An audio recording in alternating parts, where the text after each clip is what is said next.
Leo's fingers tightened around his father's hand as they stepped out of the hotel. The Blackstone glowed behind them, gold light spilling onto the pavement like it belonged to people who never looked back. Laughter echoed from the valet line. Glasses clinked. Someone shouted a name in weaved keys in the air. Brian Blake barely noticed. He was already talking into his earpiece, voice calm, practiced, efficient. Yes, Monday morning. I want it finalized before markets open. Leo walked half a step behind, clutching a worn plush lion against his chest. The toy looked out of place here, its faded fur brushing against his clean coat. He didn't mind. He liked the way it felt. Familiar. Safe. Things like this didn't disappear. They turned onto a side street where the lights thinned and the air turned sharp. The city felt different here. Quieter. Colder. Leo slowed without realizing it. Something tugged at him. Not fear, not curiosity. Memory. Then he heard the voice. Soft, fragile, almost swallowed by the wind. "You are my sunshine." Leo stopped. Ahead, near a closed storefront, a woman sat on the ground beside an old stroller. Her coat hung loose on her shoulders, sleeves frayed, hands pale as they moved carefully over something inside. She was rocking the stroller slowly, protectively, as if it carried something precious. Inside wasn't a baby. It was a small, battered teddy bear wrapped in a faded blanket. Brian felt the resistance in Leo's hand and glanced back. His eyes flicked to the woman and moved away just as quickly. His grip tightened. "Don't stare," he said, voice firm. "Keep walking." Leo didn't argue. He rarely did. But he turned his head anyway. The woman leaned closer to the stroller, shielding the bear from the wind. Her lips moved with the song, her voice breaking slightly on the last note. The sound landed heavy in Leo's chest. He knew that voice. Not clearly, not logically, but the way you know the warmth of sunlight even with your eyes closed. He stopped walking. "Dad," Leo said. Brian sighed, already tired. "Leo, that's Mom." The words didn't echo. They didn't shout. They settled. Brian froze. For a moment, the city noise vanished. He turned slowly, heart knocking once, hard against his ribs. The woman lifted her head just then. Straight light flickered across her face, catching a faint scar near her cheekbone. Her eyes passed over him without recognition, distant and hollow, like someone looking through glass. Brian crouched in front of Leo, forcing calm into his voice. "Your mom is gone," he said carefully. "You know that." Leo shook his head. "She's not gone," he whispered. "She just doesn't know where she is." Brian straightened, breath shallow. He looked again. The coat, the hair, the way she held the bear like it could feel cold. Something cracked. Just enough. "Come on," Brian said, though this time he didn't pull Leo forward. Behind them, the song drifted on unfinished, following them down the street like a question Brian had never wanted to ask. Morning arrived without ceremony. Cold air crept in from every direction, settling deep into Donna's bones before she even opened her eyes. She sat up slowly beside the shuttered bakery, fingers tightening around the handle of the stroller, as if it might roll away on its own. The city was louder now. Delivery trucks, footsteps, people passing without looking. Inside the stroller, the teddy bear rested exactly where she'd left it. She adjusted the blanket around it, careful, precise. "It's colder today," she murmured, "but we'll be okay." She always said that part, not because she was sure, but because saying it made the world hold together for a few more minutes. Donna didn't beg, she never had. When people dropped coins near her feet, she nodded politely. When someone handed her a half-eaten sandwich, she broke it apart carefully. Half went into her mouth, half was placed gently beside the bear. "He eats slow," she explained once to a woman who stared too long, just like before. No one asked what she meant. Most days blurred together, streets, shadows, waiting. But the night before had been different. The boy, his eyes, the way he'd said that word so clearly it echoed in her chest even now. Mom.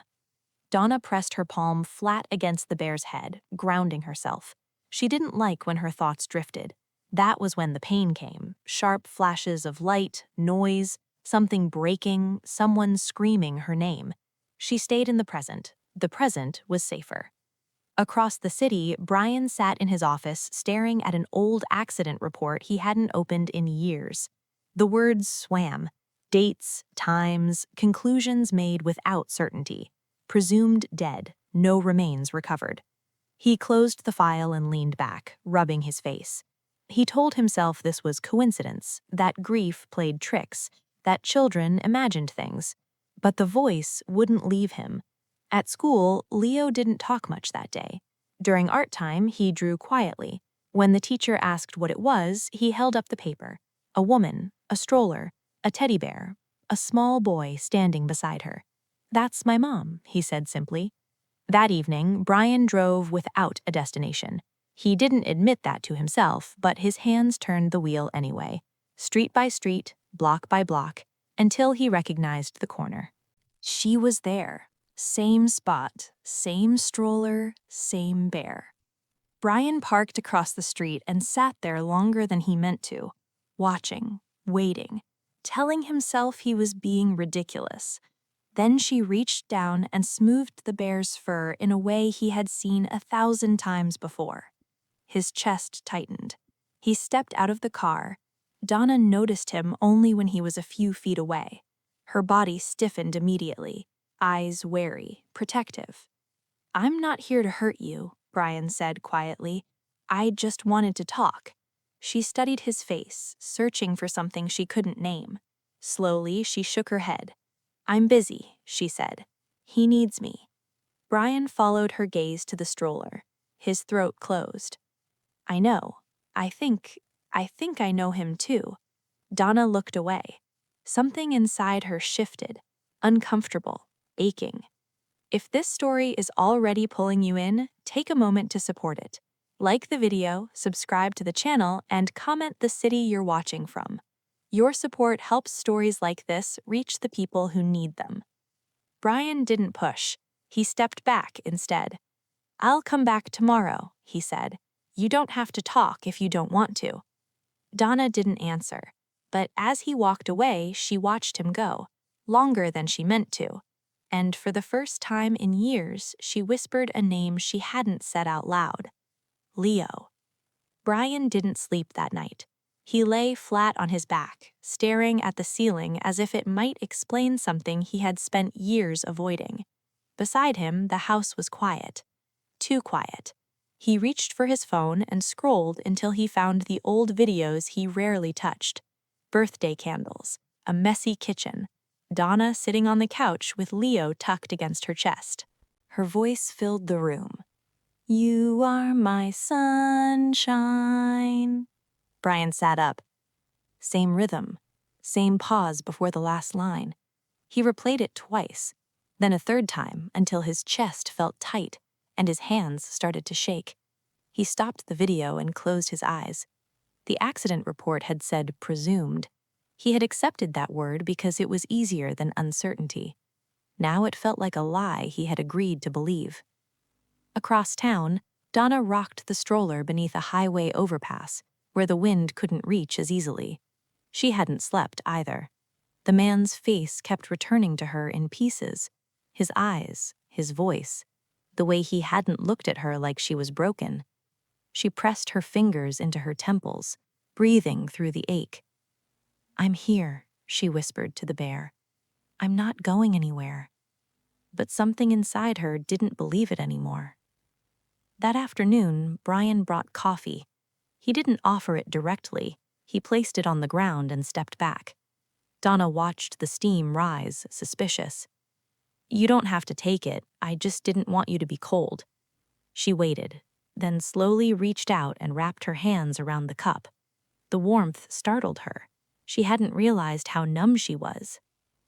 "Why do you keep coming back?" she asked. Brian swallowed. Because I think I made a mistake once, and I don't want to make it again. She looked at him then, really looked. Something about the way he stood, careful, uncertain, felt familiar in a way that made her chest ache. You said you knew him, she said quietly. The bear. No, the boy. Her grip tightened. Her breath caught. I had a son, she said. I think, her voice faltered. Sometimes I'm not sure what's real. He's real, Brian said immediately. He's 8. He hates broccoli. He draws when he's nervous. And he still sleeps with a stuffed animal. Donna's eyes filled without warning. She shook her head hard, like she could dislodge the feeling. That's not fair, she whispered. You can't do that. Brian didn't argue. He reached into his coat and pulled out a folded piece of paper. He didn't hand it to her. He set it down between them.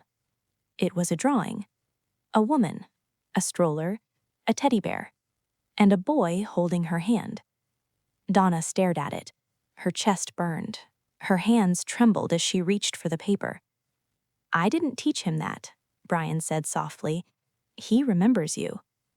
The world tilted. Donna pressed the drawing to her chest and let out a sound that wasn't quite a sob. Years of silence cracked open all at once. Images rushed in. Headlights, rain, her arms wrapped tight around something precious.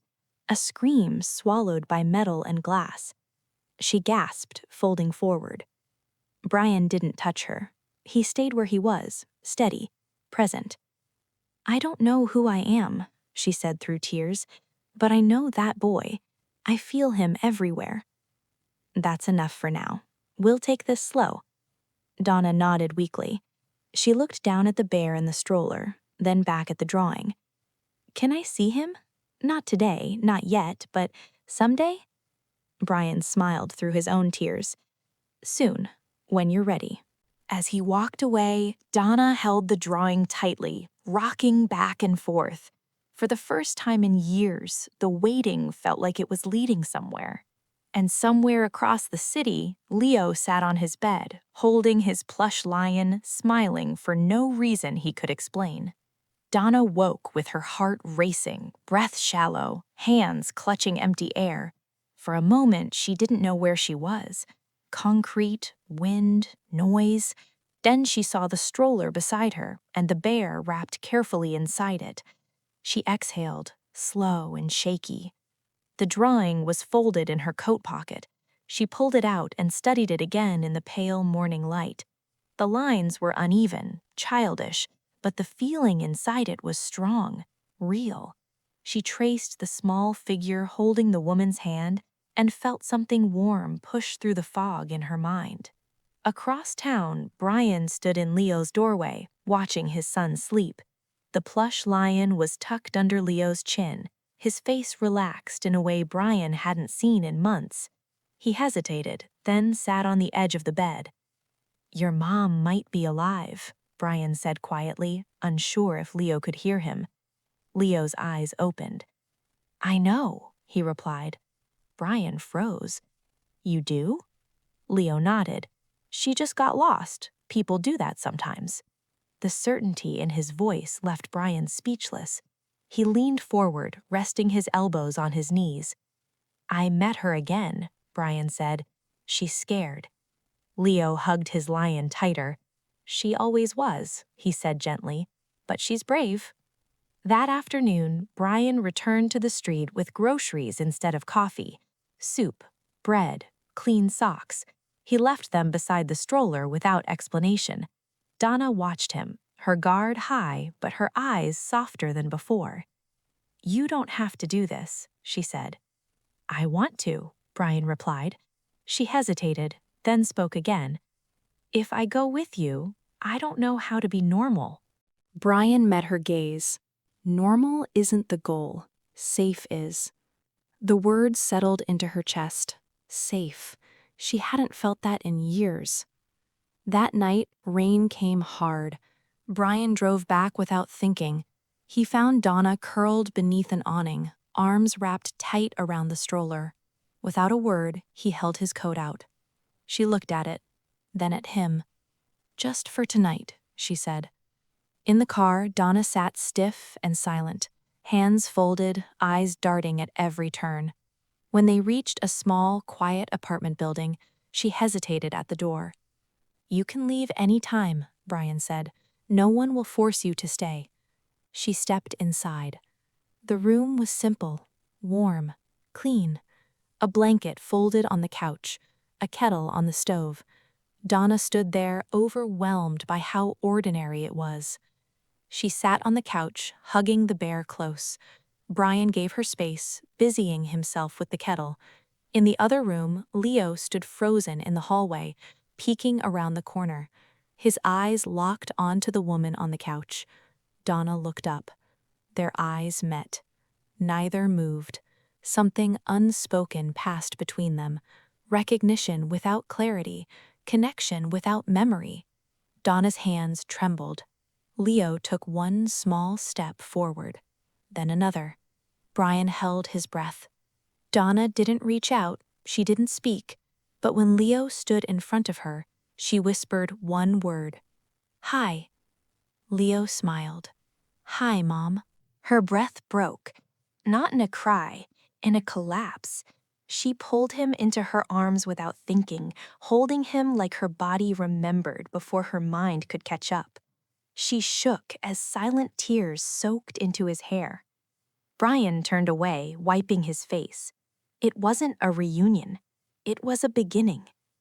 Morning light filtered softly through the blinds. Donna sat on the edge of the couch, still clutching the worn teddy bear. Her fingers traced the seams as if they held the memory of the life she'd lost. Leo's small hand touched hers cautiously. "Mom?" he asked softly. She looked at him, blinking rapidly. "Leo?" Her voice was fragile, like the first tentative notes of a song long forgotten. "I'm here," he said, eyes wide. "I've been waiting for you." Donna's chest tightened. The weight of years without him pressed down, but in that moment, she let herself breathe. She drew him close, holding him just as she had in her hazy memories. Tears slid silently down her cheeks, uninvited but welcome. Brian stood in the doorway, arms crossed, watching quietly. He didn't intrude. Not yet. He knew this moment belonged entirely to them. After a long silence, Leo released her slightly and pointed toward the small kitchen. "Can I show you something?" Donna nodded. He led her to the table where a shoebox sat, decorated with colored paper and stickers. "This is for you," he said, lifting the lid. Inside were drawings, tiny keepsakes, and a folded note in his childish handwriting. "Mom didn't die. She just got lost, and now she's home." Donna's hands shook as she lifted the note. Her eyes blurred, but her lips curved in a small, trembling smile. "Home," she whispered, tasting the word like sunlight. Brian cleared his throat softly. "We can start slowly, no rush," he said. "Room for mistakes, room for growth." Donna looked at him, eyes sharp, wary. "I don't even know who I am anymore," she admitted. "Doesn't matter," Brian replied gently. "You're her, and that's enough. You're enough. Leo needs you, and we'll find the rest together." Leo hugged her again, resting his head against her chest. For the first time in years, the apartment felt warm, real, alive. Later that day, Donna tried to walk around the apartment. Every small corner, every familiar object felt strange yet comforting. She unpacked a few things Brian had prepared: a small blanket, a few plates, and a tiny bookshelf filled with children's stories. She lingered on the piano, dusty and yellowed. Hesitant, she ran a finger over the keys. The note from the first key trembled under her touch. Her voice rose softly, unsure. "You are my sunshine." Leo peeked from the hallway, holding his bear. His face lit with joy at the sound he remembered but had almost forgotten. Brian watched from the doorway. For the first time in years, he allowed himself to hope. That night, Donna lay in the small bedroom, the stuffed bears tucked beside her. The apartment was quiet, save for the soft hum of the heater. Her fingers absently stroked the worn fabric of the bear she had carried on the streets for so long. Each patch, each thread, whispered fragments of the past she couldn't fully recall. She closed her eyes and flashes returned, headlights cutting through ice, a screech of tires, a child's voice crying, "Mommy!" She jolted awake once, heart racing, but the bears beside her reminded her she was safe. She traced their stitched smiles and whispered, "I'm here now. I'm not gone anymore." Brian knocked gently on the door. "Donna, it's late, but Leo wanted to read you a story," he said softly. She opened the door slowly, nodding. Leo was curled in a blanket on the couch, the small backpack at his side. His eyes brightened when he saw her. "Mom, I made something for you today," he said, holding up another drawing. It was of their little family, Donna, Brian, and Leo under a tall tree, the teddy bear in her arms. She smiled through tears, holding him close. The pieces of memory, love, and life seemed to settle into place, fragile but growing stronger. Brian watched silently. Every hesitant step Donna took toward remembering, toward healing, was a victory. He knew there would be setbacks, but for now, the foundation was set. Donna whispered to Leo, "We'll figure it out together." He nodded, pressing his cheek to hers. The warmth, long absent, had returned. The apartment was no longer just a space, it was home. The next morning, sunlight spilled softly through the curtains. Donna sat at the small kitchen table, a cup of tea warming her hands. She watched Leo quietly, seeing him move with the same gentle certainty she remembered from the old days. Each small action, each laugh reminded her that life could exist beyond survival. Brian was nearby, organizing a few papers, but he stayed silent. He knew she needed space to reacquaint herself with the rhythm of normal life. When she finally spoke, her voice was soft but steady. "I don't know where to start," she admitted, eyes on the steaming cup. "Start with today," Brian said. "Nothing else matters right now, just today." Donna nodded, letting the words sink in. She prepared oatmeal for Leo, who sat at the table, bouncing slightly in his chair. She placed a small spoonful before him. He smiled, soft but genuine. "Thank you, Mom," he said. The day passed slowly, filled with small victories, helping Leo tie his shoes, reading him a short story, brushing her hair without flinching at the reflection in the mirror. Each task was a reminder that she could exist here, in this world, without fear. By evening, Brian suggested they go for a short walk outside. Donna hesitated, memories of cold streets and harsh glances rising, but she nodded. "Just a little," she said. Outside, the city felt different, not threatening, not empty. Leo ran ahead, giggling, and Donna felt a thrill she hadn't experienced in years. Brian walked beside her, silent, letting her take the lead. Each step was proof that the past could remain behind her while she reclaimed her present. That night, Donna lay awake in her small bedroom. The room was quiet, almost painfully still. Her fingers traced the seams of the stuffed bear on her bed, and her mind replayed fragments of the past, flashes of lights, the screech of tires, the desperate cries of a child. The memories were jagged, incomplete, but they tugged at her heart relentlessly. She pressed the bear closer, feeling the small weight of reassurance it carried. She whispered softly, "I'm here now. I'm not lost anymore." Brian knocked lightly on the door before entering. He didn't speak at first, just stood in the doorway, watching her struggle to reconcile the past with the present. "You're safe here," he said finally, his voice calm, steady. Donna nodded, swallowing hard. "I don't know if I can be the mother he remembers," she admitted. Her eyes glistened in the dim light. "You don't have to be perfect," Brian replied. "You just have to be present. That's enough." A week passed slowly, filled with small steps forward. Donna's confidence grew as she reacquainted herself with the routines of home. She cooked simple meals, tidied the apartment, and learned to navigate the quiet moments without panic. Leo remained her anchor, his presence a constant reminder of love that never left, even when she thought it had. One afternoon, as Donna watched him draw at the small table, she realized she hadn't felt fear in hours. The boy was laughing quietly to himself, crayon in hand, utterly absorbed in his art.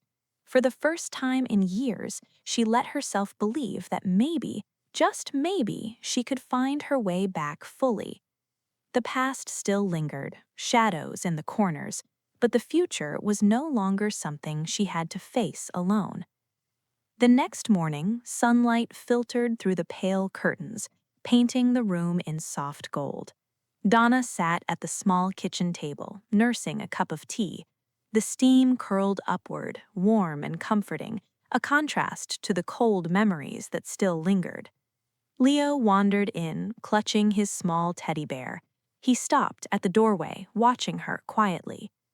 "Morning, Mom," he said softly, his voice tentative but hopeful. Donna smiled, a small, careful curve of her lips. "Morning, Leo." She patted the chair beside her. "Come sit." He slid into the chair, placing his bear on the table as if it were a guest at breakfast. Donna poured him some milk, careful not to spill. They ate in a gentle rhythm, words sparse but meaningful, the silence no longer heavy but shared. Brian watched from the hallway, leaning against the doorframe. He stayed quiet, giving them space, letting Donna navigate the delicate balance of motherhood and trust. He knew the fragility of this moment, understood that forcing it could break what little progress had been made. Later, Donna ventured outside with Leo.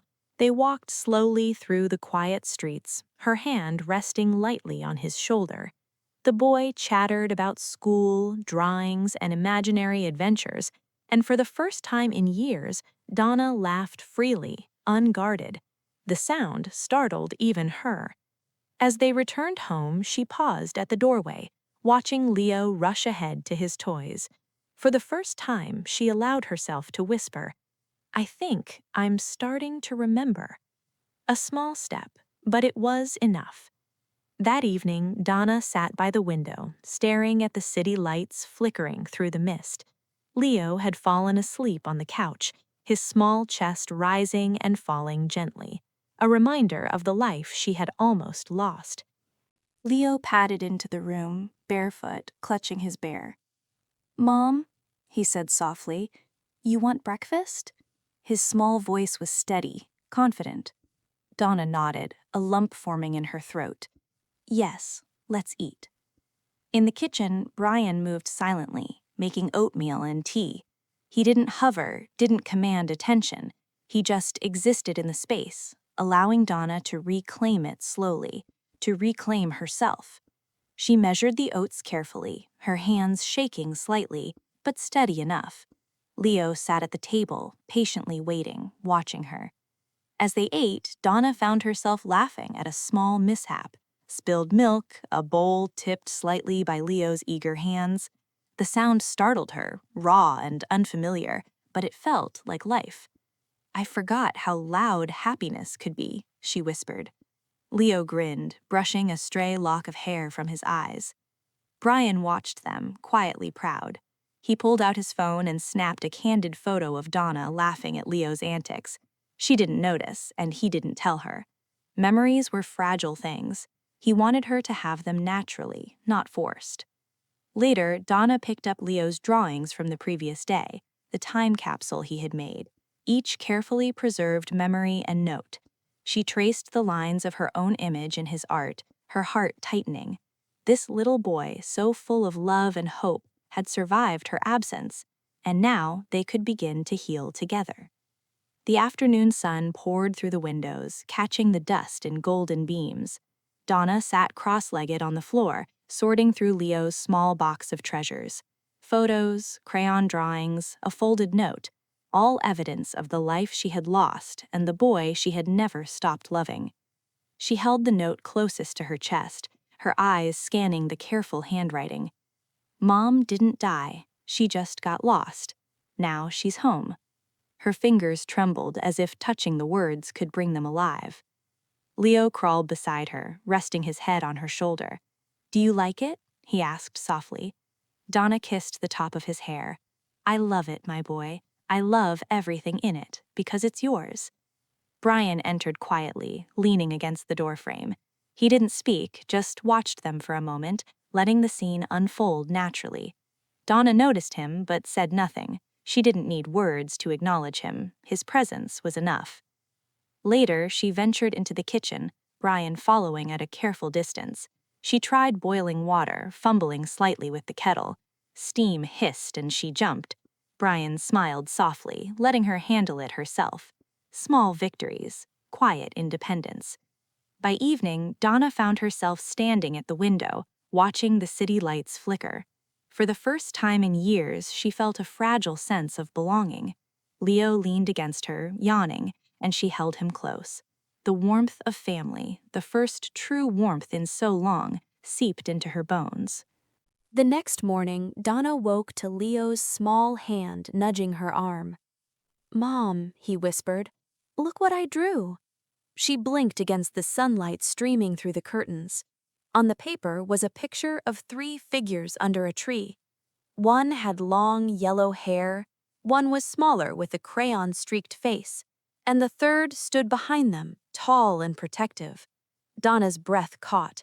Her hand hovered over the drawing, tracing the lines. "It's beautiful, Leo.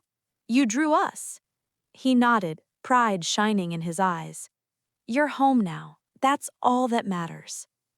Brian entered, holding 2 cups of warm milk. He didn't speak, only placed the drinks on the table and left quietly.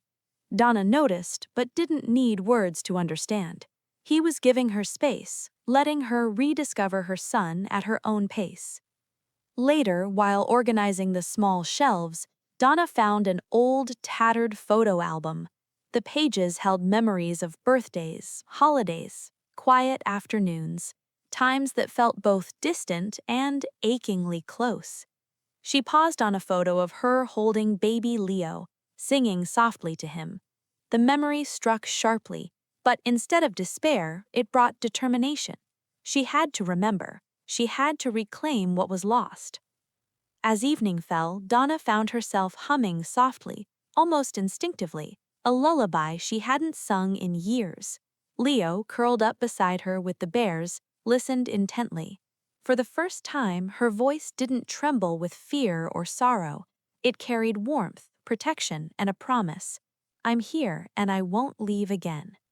The days passed slowly, each one stretching between cautious steps and small victories. Donna learned the rhythm of the apartment, the way the light hit the walls in the morning, the quiet hum of the heater at night. She began to cook simple meals, sometimes burning the edges of the bread or overboiling the oatmeal, but Leo's laughter filled the kitchen when she did. It was a sound that made her chest ache with joy and regret at the same time. Brian stayed nearby, present but unobtrusive. He brought groceries, tidied small corners, and made sure the apartment had warmth and comfort. He didn't push her to speak or remember. He simply provided a safe space where memories could surface naturally. One afternoon, Donna asked Leo to read him a story. She hesitated at first, unsure if her voice would hold steady, but as she opened the book and began, the words came smoothly. The story filled the room like sunlight, and Leo's eyes sparkled as he listened. Donna felt a small thread of herself stitching back together, fragile but strong enough to hold. That night, as Donna tucked Leo into bed, he looked up at her with those wide, trusting eyes. "Will you stay tonight, Mom?" he whispered. She nodded, pressing a gentle kiss to his forehead. For the first time in years, she felt the warmth of belonging, of being needed, of being home. Donna woke in the middle of the night, her hands clutching the blanket over her chest. A memory surfaced unbidden. The screech of tires on ice, Leo crying, the sudden darkness after the crash. She gasped, sitting upright, heart hammering. For a moment, the apartment felt alien, the walls closing in. Brian's footsteps came softly down the hall. "You okay?" he asked gently, pausing in the doorway.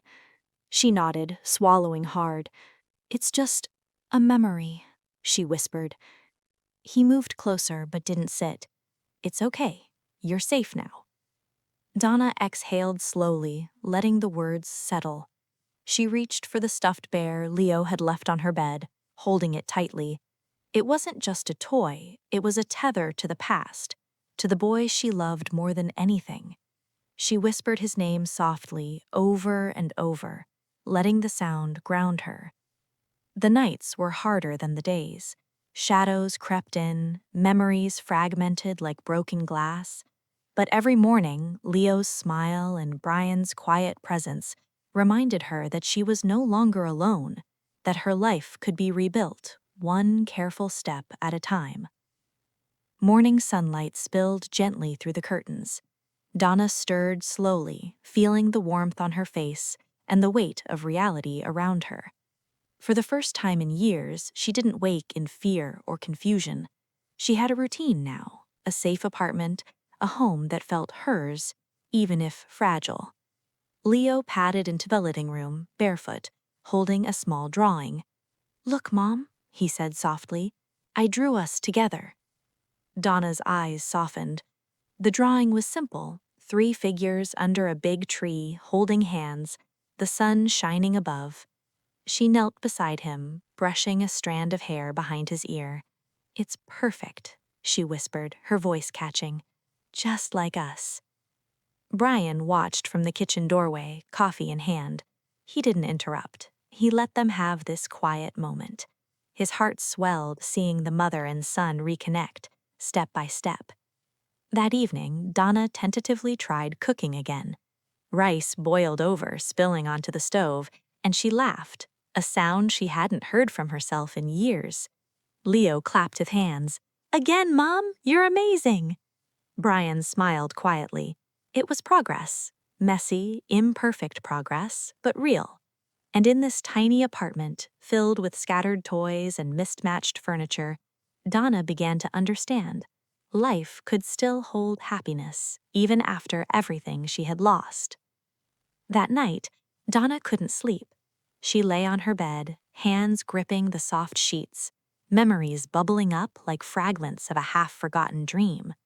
The car crash, the icy bridge, the sudden darkness, then silence. Then Leo's tiny hands reaching for her in the dream. She sat up, looking around the room. The apartment felt alive, familiar in a way she hadn't felt in years. The stuffed bears lay neatly on the bed, a small piece of her past she could hold on to. She traced their worn fabric with her fingers, whispering, "I'm here now. I'm really here." Brian checked in quietly, leaning against the doorframe. "Everything okay?" he asked softly. Donna nodded, swallowing the lump in her throat. "I think memories are coming back. Pieces. Small ones. But I feel like myself again." Brian stepped closer, sitting on the edge of the bed. "You're safe now. You don't have to fear the past. Leo is here. I'm here. We're all here." Tears pricked her eyes, but they weren't tears of despair. They were relief, gratitude, a fragile hope beginning to bloom. For the first time, Donna allowed herself to believe that healing was possible. Not tomorrow, not in some distant future, but slowly, with each small moment she reclaimed. The next morning, sunlight spilled through the curtains, warm and steady. Donna stood by the window, breathing in the quiet calm. For the first time in years, she felt like she belonged somewhere, not just in a city, not just in an apartment, but here, with Leo, with Brian, with a life that had been waiting for her all along. Leo ran into the room, clutching his favorite bear. "Mom!" he shouted, arms outstretched. Donna dropped to her knees, gathering him into her embrace, his small body pressed against hers, familiar warmth seeping into the emptiness she had carried. Brian watched from the doorway, his eyes soft. He didn't step in. This was their moment. Mother and son rediscovering each other, rebuilding what had been lost. A slow smile curved his lips. The long years of waiting, the fear, the unanswered questions, it all led to this. Later, the three of them sat at the kitchen table, quiet but connected. Donna poured tea while Leo told stories about school, about his little adventures, about the bears. Brian listened, occasionally adding a word or two, but mostly just watching them reclaim a life stolen by time, circumstance, and fear. That evening, as the city lights flickered outside, Donna hummed softly to herself. Leo's hand found hers, small fingers intertwining with hers. Brian pulled up a chair beside them, resting a hand gently on her shoulder. Together, they were messy, imperfect, and fragile, but together. For the first time, Donna felt it fully. Home. Not just a place, not just walls or a bed, but this, family, presence, love returned. The past was no longer a shadow chasing her. It was a story they could now hold in their hands, not as a weight, but as proof that even after the darkest storms, there is light. And as Leo drifted to sleep that night, clutching his bear, Donna whispered softly, "We're here. We're really here." Brian, standing silently in the doorway, nodded, tears glimmering in his eyes. "Yes," he whispered, "we're finally home." The soft hum of life, of love, of family, returned, steady and enduring, filled the apartment. A new beginning, fragile yet unshakable, waiting for every sunrise yet to come.